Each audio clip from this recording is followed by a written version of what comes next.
To the Bird Gang Nation Sports Media Show, repping the greatest team of all time. Let's go!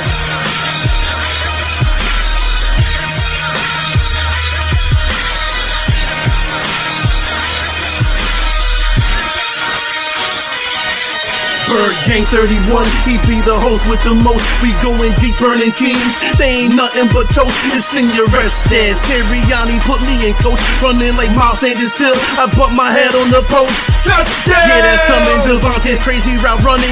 Jalen hurting them, throwing lasers. The Rager Young gunning. Come on! On the D side, we ride, sack him with Fletcher, lay him out on the stretcher. No one can protect you. Watch Darius lay him, shutting down your routes. Come on. In my green John, eating Philly cheesesteaks. Put up your cups, wings up, if you can relate. Tailgating at the link like Cancer Stride. To the Bird Gang Nation, that's worldwide.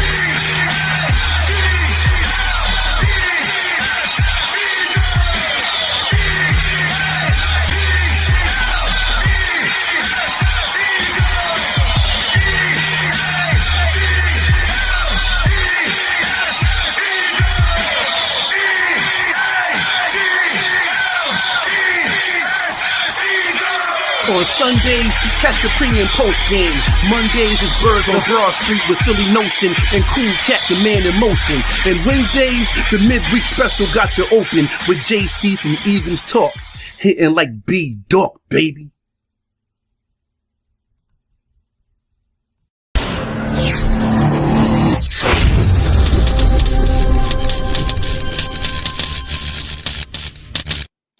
Welcome to another episode of Bird Gang Nation Sports Talk. I'm your host, Bird Gang 31. Today, Nation, we have a very special guest in the house. It's Matt Moscona. If I pronounced that one right, I think I got it right, though. Nailed it. How you doing today, my guy? Oh, man, I'm fired up. Love talking Saints. I appreciate the invite. And hoping this Sunday goes better for the good guys than it did last year up at the link, man. Oh man, we don't know about that one yet. But go ahead and let everybody know where they can find you out on your social media platform. I know you're everywhere. You got, ESPN, your own channel, AFR. Let them talk. Let them know a little bit something about that. Man, I always say if people can spell my name, you can find me on the internet. There's a lot of vowels, man. So I host Afternoon Drive on ESPN radio stations throughout Louisiana, New Orleans, Baton Rouge, Alexandria. We stream live on the 104.5 ESPN Baton Rouge YouTube channel. Got my own YouTube channel. It's my name, Matt Moscona. I host a daily LSU podcast. I do a bunch of vlogs. Like I said, if you can spell my name, you can find me on the internet. I'm on every social media platform: Twitter, Facebook, Instagram, TikTok. I'm LinkedIn. I'm there. So I appreciate the opportunity to come on, talk some ball. And how long have you been covering the Saints?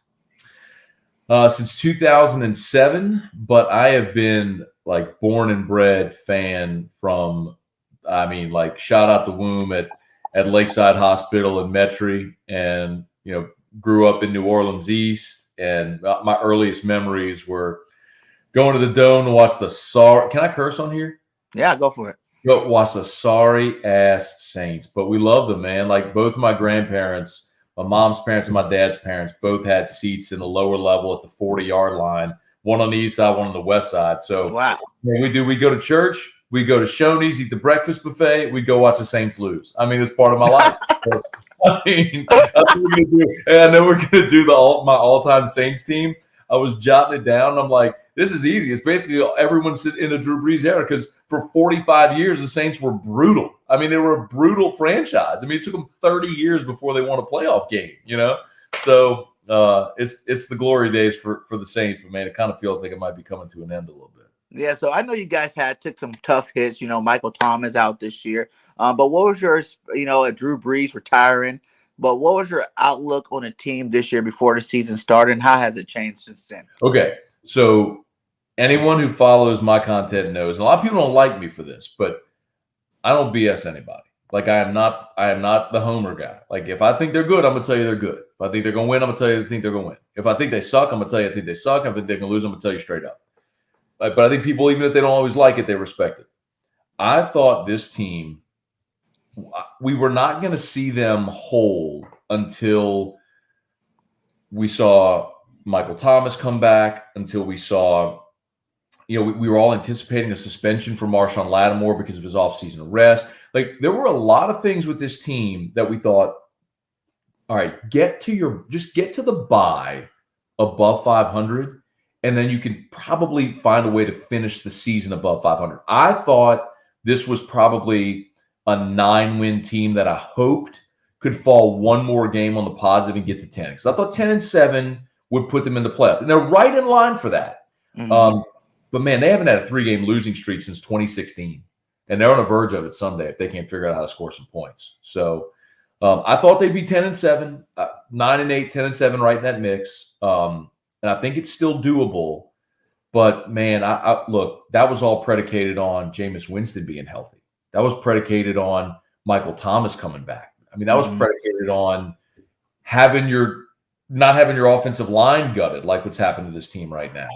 I mean, they're hurting in a way that I haven't seen an NFL team. Well, let me rephrase. The Saints right now are in a similar position that San Francisco was a year ago, when all them dudes from that Super Bowl team just got wrecked by injury, and they became a team that ends up picking 3rd overall. You know what I mean? Like, that's kind of what's happening to this team right now. Mm-hmm. How'd you like Mark Ingram coming back, though? Man, it's all right. All right, Mark Ingram, and I'm an LSU guy as well, so I had to deal with Mark Ingram in Alabama. Yep. The Saints drafted Mark Ingram, and a lot of people here were excited about it when they did. But remember, they traded back into round 1 to get him. I'm giving you this context because this matters. They traded another first-round pick. So basically, gave him 2 first-rounders for Mark Ingram. And he never became a consistent back until midway through his second contract. Basically, I've always looked at Mark Ingram and gone, man, they gave him way too much to get you. You're an average NFL running back, and they gave up way. If Mark Ingram were a 4th-round pick, I'd love him. But because they gave up to get him, it was always a little sour. I didn't mind seeing him go when he left for Baltimore. Sean Payton's always kind of had this MO. He'd rather get rid of a player. You'll appreciate this. He'd rather get rid of a player a year too soon than a year too late. That's why they let Darren Sproles walk away when they traded. But that's one where they missed. Sproles still had some gas left in the tank. Yes, he did. Clearly he did. But the flip, look, another one is Malcolm Jenkins. They let Malcolm Jenkins walk, and Sean Payton. Look, how about like the 2 players that won't go to Philly? But the flip side of it is sometimes you have guys like Ingram, who, I mean, that gas tank was empty. I mean, he was puttering in Houston this year. He was averaging 2 yards a carry. But man, it's been an injection of life having him back. When Mark Ingram was a guy that gave up 2 first-round picks for, and he was just an okay runner, I didn't like him. When Mark Ingram was a guy you gave up a 2024 7th-round pick for, and you're paying him the league minimum, I like him a lot more like that. Right. And you got to think, too, he was on the Texans, man. Texans aren't that good over there. You know what I'm saying? But go look at his production every year. So since Lamar's MVP year, which was Ingram's first year in Baltimore, and he averaged about 4.5 yards a carry, maybe close to 5 yards a carry. Every year since then, it just step down. I mean, running backs hit 30, they just fall off a cliff, man. That's what's happened to him. But this coming back to New Orleans has been an injection of life for him. There's no doubt. Do you think he's going to be able to carry that load now that Kamara, I heard, might not be playing this week? He's out. Kamara's out. Again? He's out. So yeah, see. I mean, to answer your question, he's got to. There's nobody else. I mean, so they got Tony Jones Jr., who's an undrafted kid out of Notre Dame, who blew up this preseason. And people were really excited because remember, they had Latavius Murray, and they let Murray walk in free agency. It was kind of a cap casualty situation. So they needed that complement for Kamara, because the way Peyton runs this offense, he's got Kamara, who's the flash and dash guy, but he needs someone that can take that workload off. That's what Ingram was. When they let Ingram walk, they brought in Latavius Murray. Well, Murray was a cap casualty this year, and so Tony Jones was a guy that they were really excited about. He blew up in the preseason. But he got hurt. It's been the story of the season. So it's kind of been a revolving door. They brought Ingram back. But Tony Jones Jr.'s back this week. He may play. But Ingram's got to carry the load. I mean, there's just there is. What was the other running back name? Who was your backup too? He got hurt too, right? The other running back on the Saints. You talking about Dwayne Washington? Which one? Dwayne Washington? It was Kamara, and then another like semi-named guy. I can't think of his name. I just was looking at it too. Who's your top 3 running backs over there? I mean, it's Kamara. Now it's Mark Ingram. To start the season, it was Tony Jones. They played Dwayne Washington. I mean, it's been kind of a revolving door over there. I mean, unless you're talking about Taysom Hill. Yeah. Oh, no. I wasn't talking about Taysom. But he's out too, right? So Taysom is questionable. He's back from his concussion, and he played last week, but he hurt his foot. Mm-hmm. So he practiced on a limited basis earlier in the week, but he's been out since. So he's questionable for the game on Sunday, man. It's just, bro, who's going to move the football? You got Trevor Siemian at quarterback. Right. You got an aging Mark Ingram at running back. The Saints, listen, the other big story is the 2 starting tackles, Teron Armstead, Ryan Ramczyk, who, when healthy, are arguably the best tandem in the NFL. I think Ryan Ramczyk is the best right tackle in the NFL. They're both out. The Saints are already missing Andres Pete, who's their starting left tackle. So you got 3 new starters on the offensive line. You don't have Alvin Kamara. There's not a wide receiver on the team you've heard of, and Taysom Hill might be out as well. I mean, tell me how this team's going to score points. Why don't you think they give Ian Book a shot if he's not good enough yet? Yeah, I think Sean Payton. It's a good question, and they may get to the point where he will. He'll be Trevor Siemian's backup this week. Mm-hmm. Because the way Sean Payton approaches a game week is, and this is what he did with Drew Brees, if you remember, even with Taysom Hill. When Brees got injured, Jameis had spent the week as the backup, and Taysom Hill was in his Taysom Hill role, right, where he runs and catches and does all stuff. Well, if they game plan with Taysom in the game plan, they don't play him at quarterback. Mm-hmm. So then when last year when Brees got hurt, Jameis finished that game against the Niners, and the next week and the next weeks, Taysom, so he started the game in Philly last year. Y'all saw him. Yeah. But now with Taysom questionable in that role, you got Siemian as the starter and Ian Book's the backup. So why not play him?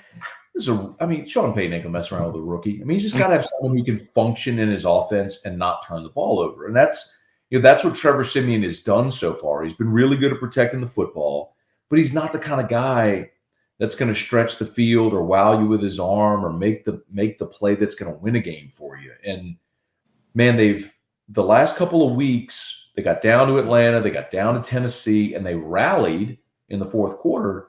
But man, like they got to find a way to generate offense earlier in the game. That's been a big mantra this week. They got to find a way to generate offense earlier in the game because you just got to flip it to where the clock can be an extra defender, and let the other team play from behind and have to manage the clock and be more aggressive with their play call. And maybe that's what they did against Tampa a couple weeks ago. They forced Tom Brady into 3 turnovers, man. Right. 6-6 seal the game because they made him play from behind. So I don't know, man. I think they got to put Jalen Hurts. Yeah, I know the question was about Ian Book, and I'm rambling, but man, they just got to make Jalen Hurts play from behind. You got to make him play catch up. Yeah, because your defense is pretty good, though. You guys have anybody on defense not playing this week? Defense is awesome, and actually, yeah. The Saints. The Saints defense has been fantastic. I mean, they're the best run defense in the NFL, 72 yards a game. They're awesome. I don't know if you know this, but the Saints had a streak. Do y'all know about the running game streak, the 100-yard rusher streak? No. Okay, so you'll appreciate this. So the Saints went 64 games without allowing a 100-yard rusher. It set the NFL record. Whoa. Until they played in Philly last year when Miles Sanders and Jalen Hurts both went over 100. Mm-hmm. That was the first time in like 4 years the Saints had allowed a 100-yard rusher in a game. And nobody's done it since. So, I mean, it's been, I think, 70 games now. And the Eagles were the only in 70 games to have a 100-yard rusher. They had 2 in the same game. So I know Miles Sanders isn't going to play, so that's a little bit of a breather. But about the Saints defense, Chauncey Gardner, Miles might play. What's that? They said Miles might play this week. Okay. All right. Yeah. Chauncey Gardner-Johnson, who's a really dynamic nickel, he's out. He's on IR. Ooh. And then we learned today that 2 defensive linemen, Malcolm Roach and Tano Passanio, who are rotational players, but give the Saints a lot of good snaps. They're both out this week as well with knee and ankle injuries. So they're going to be a little short on numbers. But, man, they have been so dominant in the front seven, man. They're just Dennis Allen, ever since he came back in this stint as defensive coordinator, has just made it a focus. Like, stopping the run is going to be an attitude, and we're going to let people run the ball. And literally in the history of the NFL, nobody's done it better. I mean, the streak that they're on. So, a big focus this week has been how do you stop Jalen Hurts from running the football, because that it hurt him last year in that game in Philly. So they're down a couple dudes on that defensive line, but they should be okay there. Nice, man. Okay, so who are you most worried about besides Jalen Hurts on this offense going into this game? Do you know? Because we've been that team that didn't run the ball first 6 weeks, but lately we've been running the ball, like being one of the tops in the NFL. So we got power versus power going into this game. Everybody knows that you guys stopped the run, and right now we are doing a great job running it. So besides Jalen Hurts, if Miles Sanders were to play, even though we've been doing this without him, so even if he does come back, he's probably going to be on a limited basis, you know what I'm saying? Are you worried about any of our receivers going against your DBs? Devontae Smith, Quez Watkins, Rager. We got Dallas Goedert said he's going to be playing again this week. What do y'all expect from Goddard? I expect him to play. We just gave him a fat contract. He talked like he was healthy, so I expect him to do a good job. Like 2 games before that, he had like 70 yards and touchdowns both games, something like that. So he's been getting a little bit better, and I think it was the whole thing. We needed to start running the ball. Our offense was passing the ball like 40, 50 times a game, and it wasn't being very productive because we didn't run the ball. But ever since we started running the ball, and as long as we keep Jalen Hurts within that 20 to 25 passing range, I think it's going to open it up for a lot of people, to be open. Devontae Smith has definitely been benefiting from that. I think you asked me one player. Goddard's interesting because of, you mentioned that Chauncey Gardner-Johnson isn't going to play. And as the nickel, he's sort of that nickel safety role, and he draws the tight end a lot. And they're just not as good without him out there. You probably see P.J. Williams out there in this role. And P.J.'s a nice player. He's a veteran. He's a long corner. But he ain't. Chauncey's that guy who, look, man, I saw him at Florida. You're playing against LSU. And when he played at Florida, he is the guy that you hate him when he's on the other team. Mm-hmm. I mean, you want to punch him in the face. That's how much you hate him. But when he's on your team, you're like, yeah, man, I'm going to war with that guy. Like, right. You love, like, when he's on your team, you love him. I mean, this guy got a fight with Michael Thomas at practice last year. Michael Thomas was suspended for a game because he punched Chauncey Gardner-Johnson at practice, his own teammate. Wow. Because he got in his head. Like, Chauncey is that dude. I'm telling you. He's a tilt-the-field guy. Anyway, so him not being out there makes it interesting about Goddard. Maybe Goddard can get loose a little bit. But I'll give you Devontae Smith because, look, Marshawn Lattimore, when he is right, is as good a cornerback as there is in the NFL. I mean, the Saints made him the 11th overall pick a few years ago, and he has embarrassed Mike Evans throughout his career. Mm-hmm. I mean, and it's so strange because there's times where Lattimore gets up for big moments and plays like the best cornerback in the NFL. Mm-hmm. And then there's days where he's just asleep on the field. I mean, watching Adam Thielen in the playoffs just own Marshawn Lattimore is like, how do you so thoroughly dominate some of the best receivers in the NFL and then look like you are hapless other days? So my opinion on this game on Sunday is the Saints are going to commit to stopping the run, and they're going to trust their defenders, and because they have to say, hey, Jalen Hurts, beat me with your arm. Mm-hmm. And if Lattimore is up, he can go lock down Devontae Smith. There's no doubt. But if he's not, Devontae Smith could have a big day. Yeah. So you'll know early in that respect. Have they been playing Jenkins in the slot? Some, but That's going to be more of a. I'm telling you, that's going to be more of a PJ Williams draw. So normally when they're in nickel, it's Chauncey, and then the dime back is PJ, and with Chauncey out, PJ Williams is going to slide into that role, and they're going to keep Malcolm back deep. Malcolm can obviously help defend the run as well, but they got good safeties, man. Malcolm's long in the tooth, obviously, but he's such a savvy vet. He's always in the right place. Still a physical player.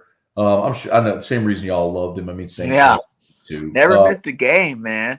He's Iron durable Man over there. Exactly, man. And then Marcus Williams, is a, he's playing another franchise tag this year. He's going to get broke off after the season. Many people don't really know his name. They remember him for the Minneapolis Miracle. He missed that tackle against the Vikings in the playoffs. On Stephon Diggs. But man, when you look at him statistically, go look him up. I mean, look at the top 5 highest paid safeties in the NFL, and statistically, through the first 5 years of a career, he is right in line with all of them. I mean, he's been great. He's just known for a couple of big gaffes, Yeah. We got a question for you. That's something I want to know. You are an LSU guy. What was your impression of Stevens? We drafted him this round. He hasn't made it off the practice squad yet. You know what I'm saying? Like, Jacoby. Stevens? Yeah. Well, I didn't know he was in Philly. So Jacoby was – so are they playing him at safety or linebacker? Tweener. Yeah. See, man. All right, or he's labeled as a linebacker, though. I think he should still play safety. You know who he is? So Jacoby was a 5-star out of Tennessee. He was the number 1 safety in the country when he signed with LSU. And he showed up here, and he wasn't ready to play safety in the SEC. Physically, he was fine, but learning the position at that level is a big difference when you're in high school and you're just better than everybody physically. And then when people are on your level physically, you got to learn the position. He even gave it some run at receiver as a freshman just to try to get him on the field. But tell you, man, when he came into his own, they started playing him help me. Guy from Clemson, drafted by Arizona, the hybrid safety linebacker. Why am I blanking? He played for Arizona, you said? Yeah. Why am I blanking? I'm blanking. LSU played against Cincinnati. I can't remember his name. Anyway, someone will post it. He is Buda Baker. No, not Buda Baker. I got to look it up now.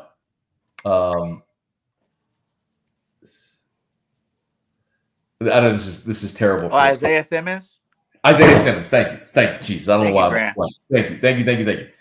He is Jacoby Stevens is a poor man version of Isaiah Simmons. He ain't the 10th pick in the draft. You know what I mean? He's not that guy, but he's the guy that he's athletic enough to rush the pass. And this is when he was most effective at LSU. He's athletic enough to rush the passer, and he is athletic enough to cover a back or a tight end, and he is physical enough to play the run.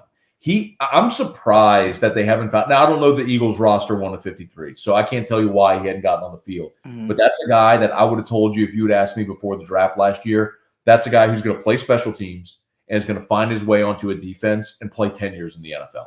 He stayed healthy his whole time in Baton Rouge. He is physically gifted enough to match up with anybody. I think if you're stashing him on a practice squad right now, that's going to be a good find in time. I'm a little surprised he's not on the roster right now. Me too. We'll all be wondering about that, like what's going on. I think it's more because they're trying to make him into that linebacker, and I don't think he needs to be a linebacker. I think he needs to stay at safety. That's just my opinion of it. You know what I'm saying? Like, yeah, he could be physical. He could be the box safety, come up and play the run a lot, that type of safety. But, I think moving him to like an outside linebacker is kind of stretching it. He's not big enough really for that. And he wouldn't. And if you tried to bulk him up to 235, 240, he would be too big. Like he'd lose his. I agree with you. The box safety is probably the best role for him, where he can be a pass rusher as well. I mean, if he could get in the right system where they use him the way Dave Aranda used him at the end of his career at LSU. I mean, I don't have his numbers in front of me, but he was a guy who ended up pushing double-digit sacks. I mean, I don't think he was at that number, but they bring him on design blitzes, and he's fast and athletic enough to do it. Yeah, I'm a little surprised, man. I'm a little surprised Jacoby is buried on the practice squad right now. My buddy said, which three rookies have impressed you the most this year from the Saints? Man, they had a light draft class. The Saints have kind of gone with the idea of quality over quantity. Unfortunately, the first-round pick, Peyton Turner, hadn't done a darn thing. He's been injured. Now, when he's been out there, he's flashed a little bit. And I don't think he's going to play. He's got a shoulder injury. He's not going to play this week either. So you're not going to see him. I'm telling you, this has been a snake-bitten team. I know everybody deals with injuries, but this has been an odd year for the Saints. But I'd probably give you Pete Werner, who's a linebacker from Ohio State.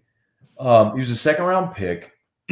And, the Saints re-signed Quan Alexander. Quan, I don't know if you'll know Quan's story. He had bounced around a little bit in the NFL, and the Saints traded for him midway through the year last year, and he was balling out, man. He tore his AC, or he ruptured his Achilles on Christmas Day against the Vikings.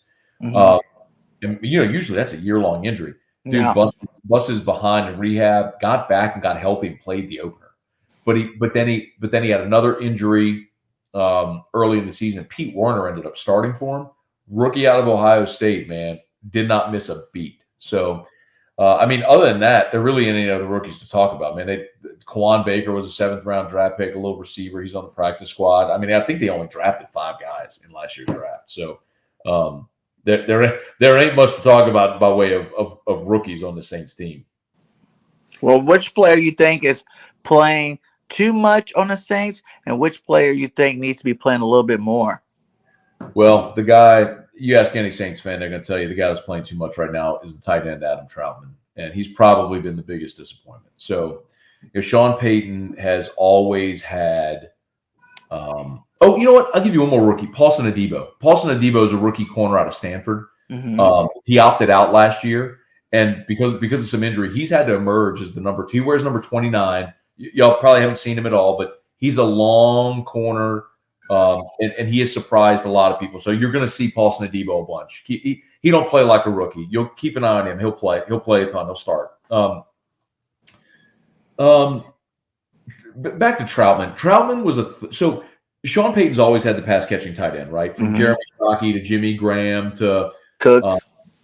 Jared Cook, and they had before him Kobe Fleener. They took a flyer on him in free. They actually paid him a lot of money in free agency. But Sean Payton's always had like the big physical tight end that can block, and then the pass catching tight end.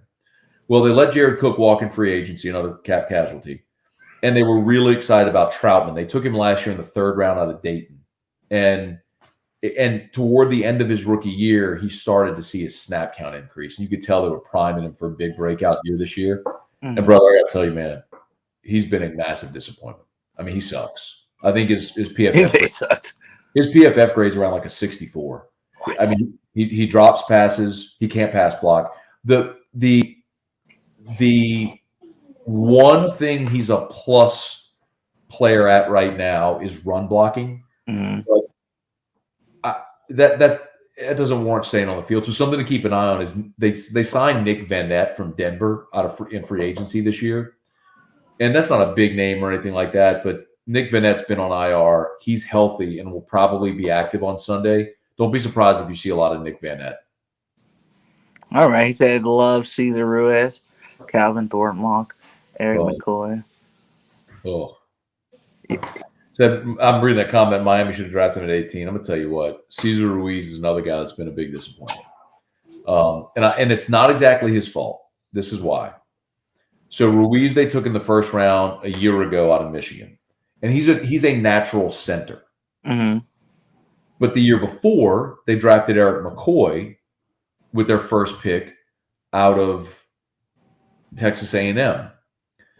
Well, they drafted McCoy to play guard. Their center, Max Unger, up and retired before the year, like late in the process. So they moved McCoy to center, and he ends up becoming a freaking stud at center. So McCoy has been so good at center, they draft Ruiz and play Ruiz at guard, but guard ain't his natural position. He's a center. So he's playing out of position. And tell you what, man, that Eagles defensive front, if they want to eat, line up on 51 because that's a problem. He's a problem. He's that bad? Because I remember he was good at Michigan. He's great at Michigan, but he's playing center. And I bet you he'd be a great center in the NFL. But the conundrum is, if you're Sean Payton, if you're Dan Rauscher, if you're the Saints coaching staff, you're looking going, all right, well, McCoy is a plus center, and the center touches the ball every play, and he calls out the protections. And like, we got this guy that's great. Do we want to alter the guy who's touching the ball on every play? Right. I mean, look, whenever McCoy got hurt earlier this year, missed 3 games because everybody on this freaking team's been hurt this year. We know about it. Ruiz moved to center and played well, and Calvin Throckmorton played next to him. Throckmorton is a freaking brick wall, dude. He was an undrafted free agent. Dude, he's a giant human that moves bodies. Like, I don't worry about him. He's fine, bro. But Ruiz at right guard, and now especially with Ramczyk out, when Ruiz is playing between McCoy and Ramczyk, he's got his pillars bordering him to protect him. You know what I mean? Now Ramczyk's out. I don't even know who's going to – I mean, maybe Brian Mills. Like, I don't even know who's going to play right tackle for the Saints on Sunday. I literally have no idea. I mean, I have no idea. I think it'll be Brian Mills, but I can't guarantee that. So, they won't move him out? He's not big enough, huh? No, he can't play tackle. But that's my point. So now he's losing the best right tackle in football playing next to him, and now it's going to be journeyman Brian Mills. I mean, come on. I'm telling you, man, this game is going to be so fascinating to see if the Saints can find a way to move the foot. The Saints defense is going to be fine. Like, the Saints defense will be fine against Philly. They are that good. Demario Davis is a freak show. He's the most underrated linebacker in the NFL. They're good on the boundary. They're great against the run. Like, the Saints defense will keep them in this game, like they've done in every game they play. Right. The question is, can this offense find a way to move the ball? I mean, even without those DTs playing this week? Yeah. They got good enough rotation in the middle. Look, David Onyemata is another guy who I don't know if y'all know much about, but you know, he is a vastly underrated interior player. Strong as a bull, man. He played college in Canada, and so the Saints used a middle round pick on him. And he's Nigerian by birth, played collegiately in Canada, so he's late to the game of football. And you could just see the potential. It's like, man, they ever hone his skill, he's going to be a dude, and he is. He's that guy. Now he missed the first 6 games, not for injury, but for PED suspension. But he's back in the middle. He's a stud. Cam Jordan's one of the best run stuffing defensive ends. He's awesome. Marcus Davenport's a former first-round pick who's finally staying healthy and playing like it. Shai Tuttle has been a really nice surprise, undrafted free agent out of Tennessee in his 2nd or 3rd year now, is playing well. They got enough bodies. They got enough bodies on that defensive front to maintain and to play really well. So they'll be fine.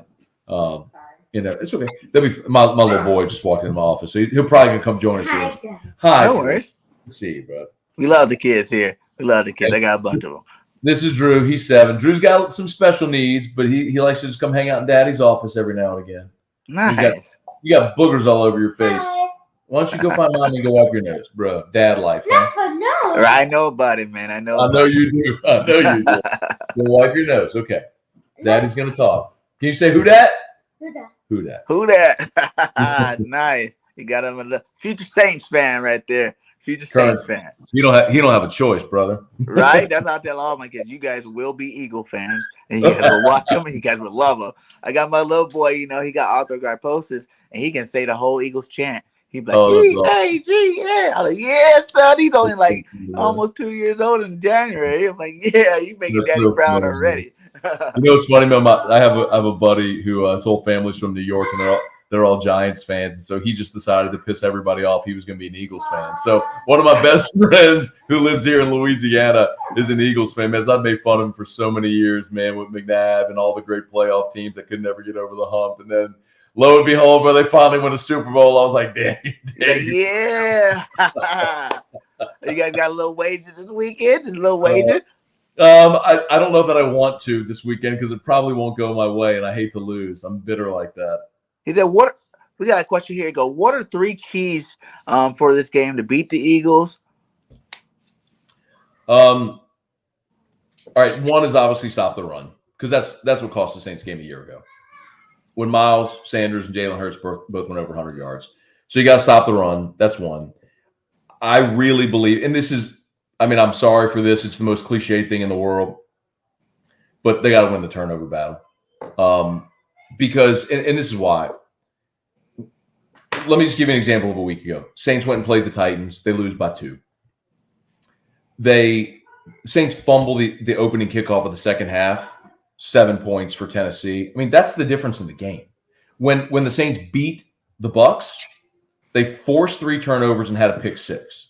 Like this Saints team, it's so weird to say it because it's Sean Payton and all, the reputation he's gotten. He is a great play caller, but the problem is when they can't move the ball, they've got to get short field opportunities. They've got to get short field scoring opportunities. So the Saints got to win the turnover battle. And the other, this is going to be weird, but I'm telling you, this is going to be a huge part of the game, is place kicking.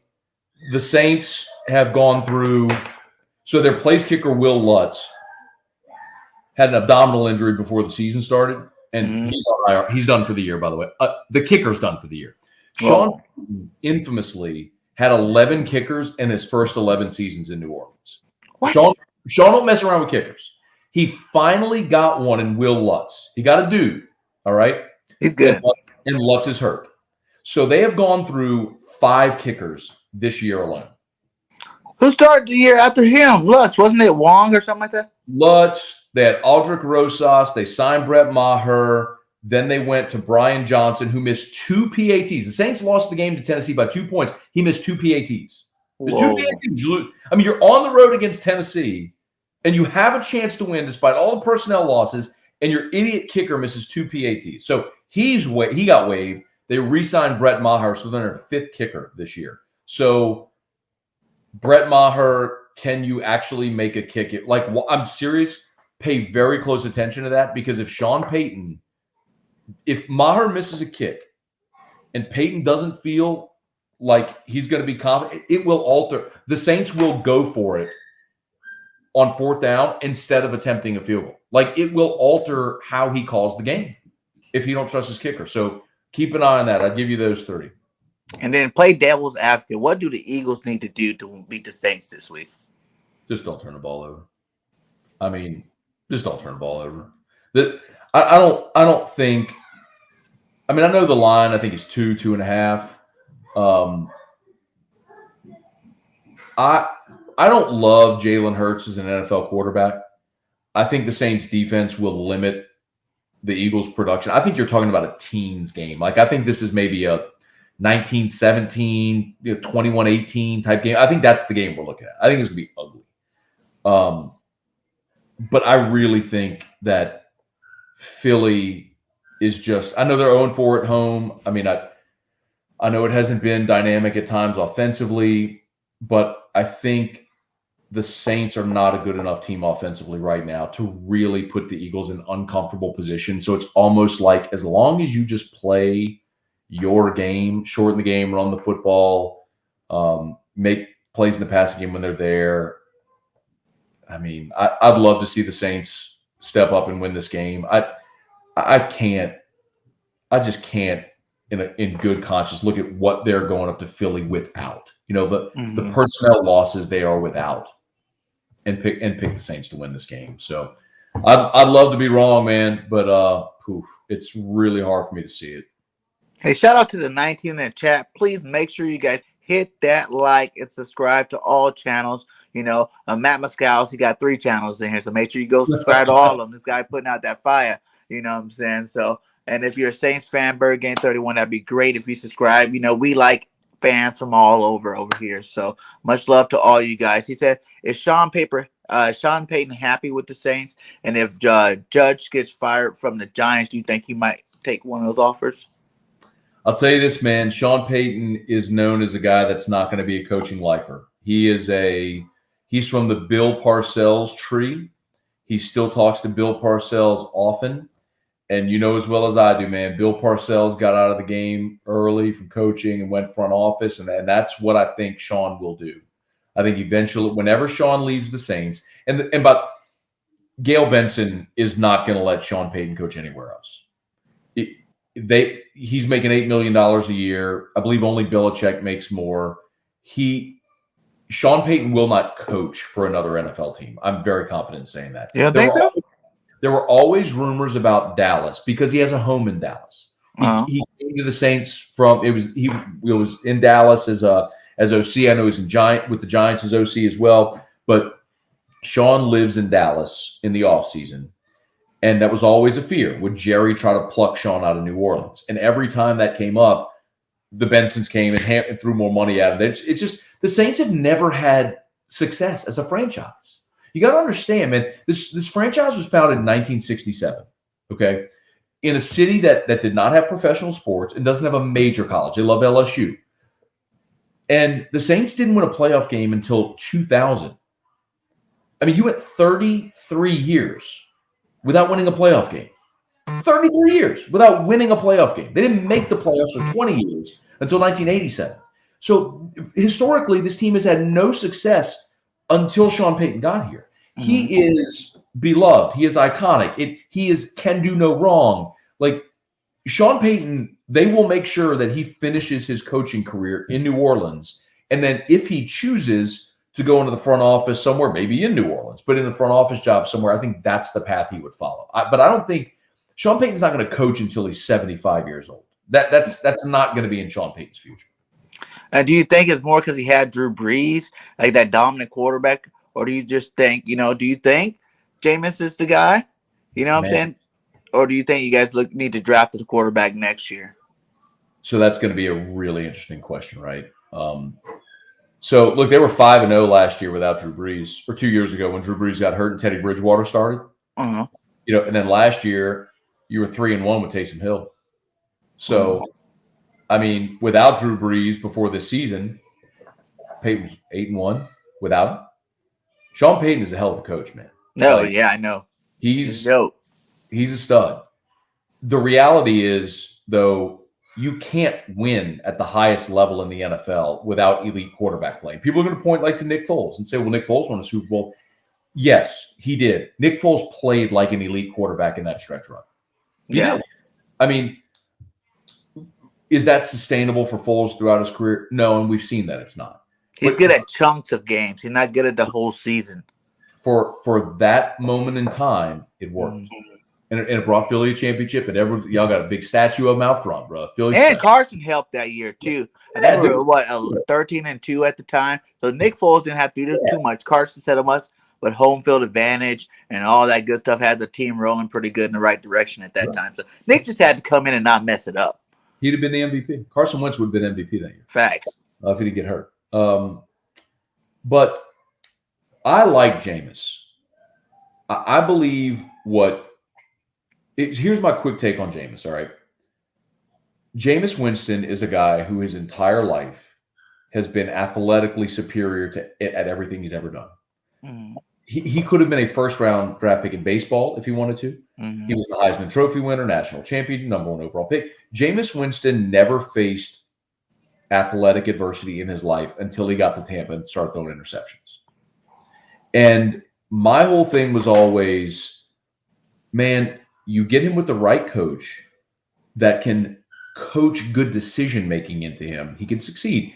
And you and I are both, we're both fathers, and the thing that people talk about with the immaturity about Jameis, I've always said, look, man, when you get married and you become a father, it changes you. That first kid. Woo. If people are judging the 19, 20-year-old who rose to instant superstardom, winning the Heisman as a redshirt freshman at Florida State, compared to the nearly 30-year-old man who's married with a child, how different were you at 27 than you were at 19? All of us, right? Right. The thing about Jameis is he went vegan, he lost weight, he got LASIK surgery to fix his eyes. He had options the year before, to sign free agent deals. Decided to go to New Orleans to sit behind Drew Brees so he could learn, kept his mouth shut. He was the perfect teammate. His actions proved that he was he wanted to be better. So I was bullish on Jameis. I hated to see the injury, man, because which you could tell what Sean Payton was doing. They had the handcuffs on him to coach the mistakes out of him. Mhm. And slowly but surely, they were giving him more and more and more and more. And eventually, I think it was going to be a beautiful flower. I don't know what they do now. There's not a single quarterback in this draft. There's not a single quarterback in this draft that I would say take that guy in the first round. Not one. So, and could the Saints find themselves in the Aaron Rodgers or Russell Wilson sweepstakes? Yeah, or If that's Deshaun Watson. If that's the case, you 100% do it. Otherwise, they probably stick with Jameis. Okay. What about Michael Thomas? You think he's coming back? Yeah, they're committed to Michael Thomas, man. The other thing too is you certainly wouldn't cut Michael Thomas, and you gave him $100 million contract. So what team is going to take on that contract and give up assets to get him?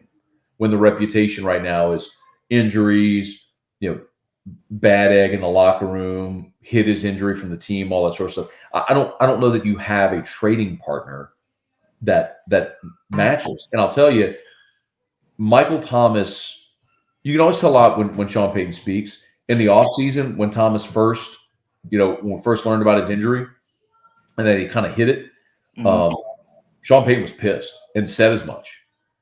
When we found out Thomas kind of had a setback and he was done for the year, Payton was much more kid gloves understanding, like, look, man, he's been working his butt off to get back. You could tell he's in the good graces. He was with the team. Michael Thomas is going to be back, and I think he's going to be fine in New Orleans. This was a very, very unfortunate situation, a time where the Saints could hardly afford it, but it's the way it played You don't out. think so?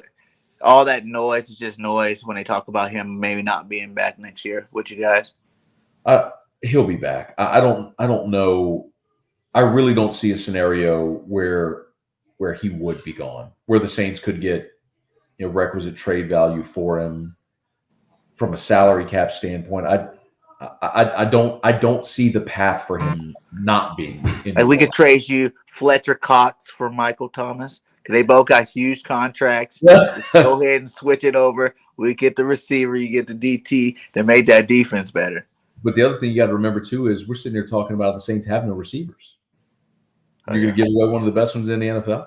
I mean, they are hurting at receiver. I mean, you're going to see Deontay Harris. What's that guy's name? Marquise or? Isn't that the problem? What's that guy's name? Like, hey, what's that guy's name? Right. What's that guy's name? Exactly. You nailed it. You're talking Saints wide receiver. What's that? That's exactly it. When you're talking Saints wide receivers, you're talking what's that guy's name? I remember. Isn't Marcus Callaway. Harris? You're talking about Marcus Callaway, Deontay Harris, Kenny Stills is back for a second round in New Orleans. They pulled Kevin White off the scrap pile somewhere and still giving him run out there. I mean, former 7th overall pick who played in like 6 career games. I mean, it's embarrassing. It's embarrassing. But so you're saying Harris isn't doing good? No, Deontay Harris is. He's their best receiver right now. The problem is Deontay Harris would be a really good number 3. You know what I mean? Like, if Deontay Harris was matched up on your slot, I like him as the number 3. Yeah, I like him as number 3. I don't love him as my number 1 game breaker, right? Yeah. All right. Well, let's. What do you think? You said the score is going to be about. What's your score prediction for the game? Yeah, I'll go Philly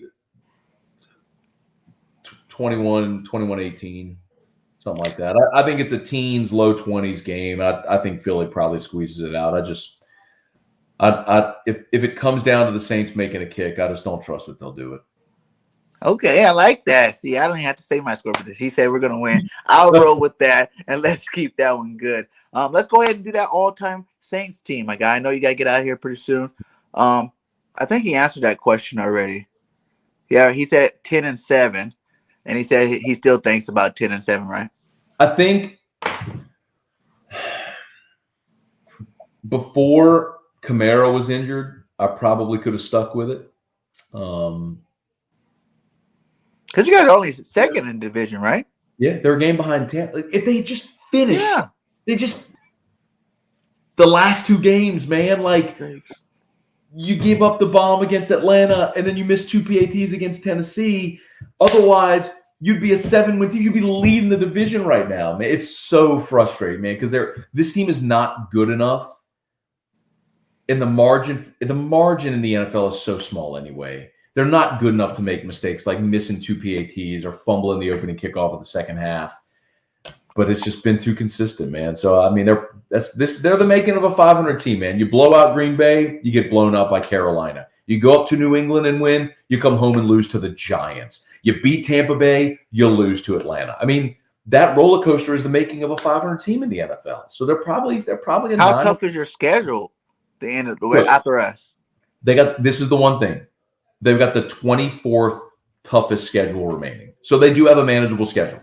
They're going to play Carolina and Atlanta again. They're going to play the Dolphins and the Jets. They got some winnable games. They got some tough games. They got to play Buffalo and Dallas. They got Tampa again. But they got winnable games. I mean, this is a team that can push above 500, but is 9-8 going to be enough to get you in the wild card? You know, if you have to get to 10, I think that's challenging. I think like if you're going to get there, you got to win this game on Sunday. Like you beat Tampa Bay already, right? Yeah. And you play them again. Yep. So if you got to beat them twice, there you go, right? Because they're the leaders. That give you guys an edge there. Maybe Tom Brady's finally almost done, man. Maybe. He says, do you think Pete Carmichael is ready to be a head coach? Yeah. I'm surprised he hasn't got more of a look. I think so much of that is just because Sean Payton gets all the credit for the offense. And he deserves it. But there have been times throughout his career where Pete Carmichael's been the play caller. And I do think, look, enough guys on the Saints staff have been plucked away. I mean, Dan Campbell with the Lions right now. You know, Joe Lombardi's been plucked away. Dennis Allen got plucked away and was a head coach. I think Aaron Cromer, you know, was on the Saints staff, got plucked away and got hired by the Bears. You know, I think Carmichael will get his chance. I'm actually surprised it hadn't happened already. All right. Well, let's get to this team, man. Who's your all-time favorite Saints quarterback, and who'll be backing them up? That's the easiest one that you'll do ever on this, except if you ask a Patriots guy and he tells you Tom Brady, it's Drew Brees. I mean, if you go to a number 2 quarterback behind Drew Brees, it would be Bobby Hebert. Bobby Hebert was the quarterback of those Dome Patrol teams in the late 80s and early 90s, and punched the Saints' first playoff ticket in 1987. He still does radio in New Orleans, the Cajun Cannon, the founding father of the Houdat Nation. So Drew Brees, your starter, your backup would be Bobby Hebert. Give me 3 running backs. Oh, I get to do 3. Hell yeah. Alvin Kamara, who I don't just love. I think I'm in love with Alvin Kamara. I'm not in an unhealthy relationship with Alvin Kamara. They've just never had anyone as dynamic as he is. He is just spectacular. As a kid, my favorite player was Dalton Hilliard. Dalton Hilliard, if you don't remember, he's an OG, wore 21 for the black and gold. Give me Dalton Hilliard, thighs this big, man. Alvin Kamara, Dalton Hilliard, and Deuce McAllister. Deuce is one of the all-time great Saints. Saints leading rusher until Mark Ingram just broke his record last week. So Mr. Deuce, man, he was awesome. Throw in the fullback. Fullback. Give me the late, great Hokie Gajan. Name you won't know, but a guy who played at LSU. There it is. Hokie Gajan. Hokie Gajan, man. Awesome man. May he rest in peace. Give me 2 tight ends. Tight end, you got to go with Jimmy Graham because he was an all-pro. And the other that I'll give you is I kind of waffle a little bit because I'm going to give you Hobie Brenner. Hobie Brenner was a Saints tight end during those Bobby Hebert teams, and he wasn't super fast or athletic, but if his hand touched the football, he was going to catch it. So give me Jimmy Graham and Hobie Brenner. Who'll be in that starting offensive line? Your centers. No, give me 4 receivers first. 4 receivers. 4 receivers. Okay. Michael Thomas is the absolute no-brainer. Marcus Colston, Saints all-time leader in every category. He'll get passed by Michael Thomas. I'll give you Hollywood Joe Horn taking the cell phone out from underneath the goalpost pad, a game breaker, and then I'll give you Eric Martin. Martin didn't have blazing speed, but he was that tough guy that caught everything, would go over the middle, and can jump out of the building. So those would be my 4 receivers. Okay, now give me that offensive line. Center, give me Joel Hilgenberg. Jari Evans and Carl Nix were the first ever teammates to both earn All-Pro honors in the same season. So that both Saints guards from that Super Bowl team were first team All-Pro. And I hope one day Jari Evans finds his way to the Pro Football Hall of Fame. But Evans and Nix, and then honestly, your two tackles right now are the best tackles the Saints have ever had. Teron Armstead at left tackle, Ryan Ramczyk at right tackle. Even over Turk? Well, okay, let me rephrase. All right. I'll take Teron Armstead out, and I'll put in Willie Roaf. I have to. Willie Roaf, okay. Willie Roaf is a Hall of Famer, is a Pro Football Hall of Famer. So I'll put Willie Roaf at tackle, and I'll put Ryan Ramczyk at the other. You're going to ask about Kyle Turley, I think. And I would not put Kyle Turley in there.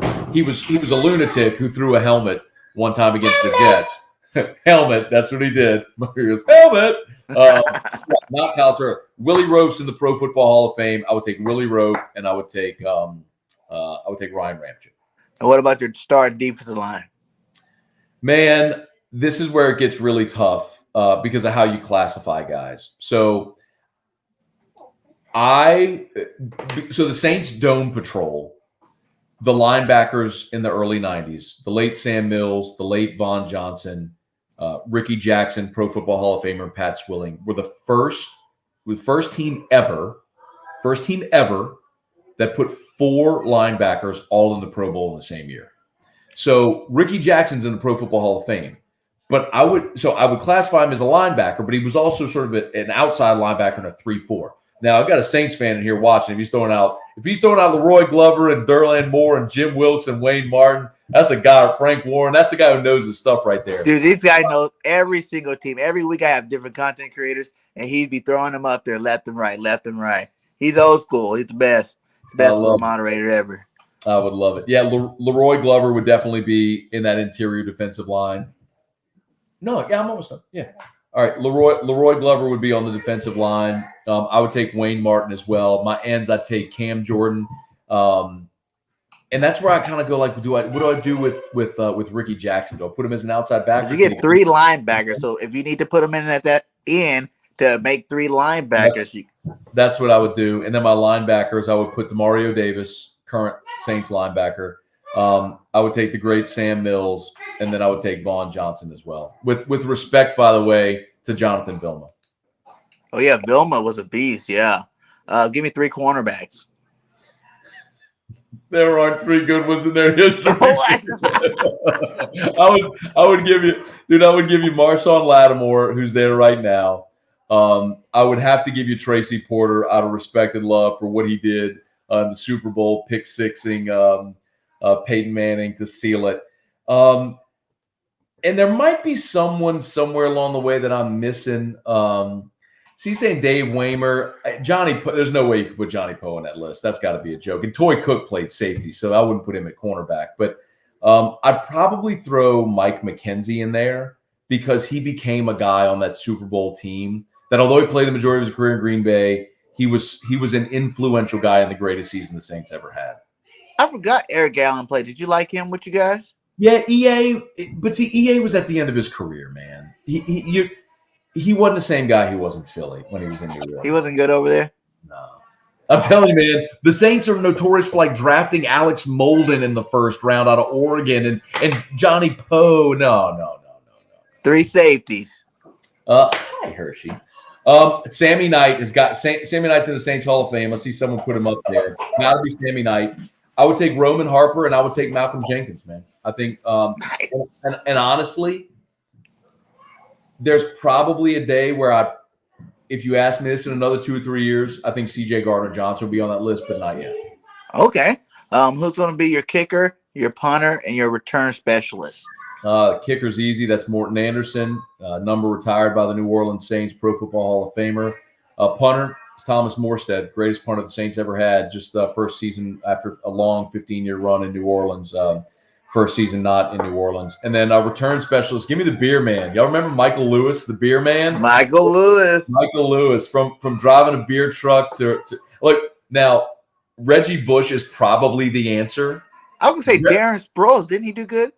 Yeah, but again, it's a longevity thing. Reggie's probably the answer, but give me the beer man anyway. All right. Who's going to be the defensive coordinator on this team? You got to remember, man, we're living through the golden era right now. So give me Dennis Allen, and OC. Give me Sean Payton. Who's gonna be the head coach? Sean Payton? Are you kidding me? Double duty for Sean. Want to pick Jim Haslett? Am I gonna pick Mike? Am I gonna pick Mike Ditka? Circa Jim 97, Moore, right? wearing a wedding dress? Was Moore your coach? Moore was, yeah. Moore would be number 2 behind Sean Payton. Yeah. Nice, man. But hey, man, thanks again. Before I get you out of here, have you ever been? How many Saints games have you been in? What was your favorite Saints game you ever been to? Oh, that's the easiest question in the world. I mean, I'm gonna show you this. Hang on. I'm in my office at my house. Above the door, you can't see what it is, but that's a picture of the dome coming above my door. That was when they reopened the Superdome after Hurricane Katrina. Steve Gleason blocked the punt. Saints blew out the Falcons on Monday Night Football. For so many reasons, on top of just beating your rival, man. When the city was on its knees and 80% of it was covered in water, and most people thought the Saints might never come back or the city might never come back. And man, less than a year, or right at about a year after Hurricane Katrina, they reopened that building. And dude, just thinking about it right now, I'm dead serious. I wish you could see this. I got goosebumps all over my arms. Like, until the day I die, there won't be a single moment of my life. If you ask me what's the greatest sports moment I ever witnessed, it was that one, because it was so much more than sports. It was, yeah. I mean, it was a city, a region, an entire state of people who, in that moment, it was an emotional release being in that building. I mean, strangers hugging and crying, and just energy probably was electric in there. There was just nothing like it. I hope in my life I never experienced anything else like it, because that means we would have to go through some horrible tragedy for it to mean what that game meant. Nice. And what about players? Have you met any players? Oh man, who's your favorite player you ever met from the Saints? I meet them all, man. Gotta be Dalton. Well, Dalton Hilliard was my childhood idol, so I'll give you Dalton Hilliard, man. But I mean, doing what I do for a living. Yeah, you cover the team, and you know a lot of the guys and the players. But Bobby Hebert's a trip, and Dalton was my childhood idol, so I probably still get a little starstruck when I see him, just because it's the guy that when I was a kid was larger than life, Nice. Well, go ahead and let everybody know one more time. We still got 17 in here. Let them know where they can find you at again, and we can get you out of here, my guy. My pleasure, man. Yeah, thank you so much. Thank you for coming on. It's a pleasure. It's been great. If you go to 1045ESPN.com, that's our station website. You can see about the radio show. My YouTube channel is Matt Moscona. My radio show has a YouTube channel as well, one that's dedicated to Saints content, one that's dedicated to LSU content. So after further review Saints, after further review LSU, and pretty much on any social media platform, man. You spell my name, you can find me. All right, man. Hey, thank you guys for sticking around. Please like and subscribe to both channels. And like I always say, fly, Eagles, fly. This is a great show, and the Birds will win, hopefully. See you on Sunday. Peace.